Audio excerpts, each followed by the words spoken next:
Sa Dingalan Aurora naman daw, kung ang hanap mo ay nature trip na may magandang overlooking view at tanawin, para sa'yo ang video na to. Dito lang yan sa Grotto Dingalan Aurora. Nag-rides lang kami 4 na oras mula San Jose del Monte, Bulacan hanggang Dingalan Aurora para marating lang namin ang Mala Batanes ng Silangan.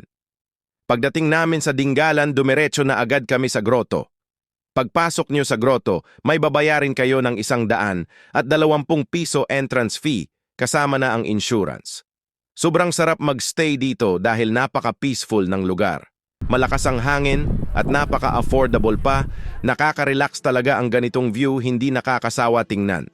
Kung ako sa inyo, isama nyo na ito sa inyong bucket list. Kung mga resort naman ang hanap nyo, ay madami sa Barangay Butas na Bato, sa ibabang bahagi lang ito ng Dingalan. Maganda ang mga resort nila dito at malinis. Kung galing ka sa Metro Manila, 4 na oras hanggang 5 oras lang ang magiging biyahe ninyo.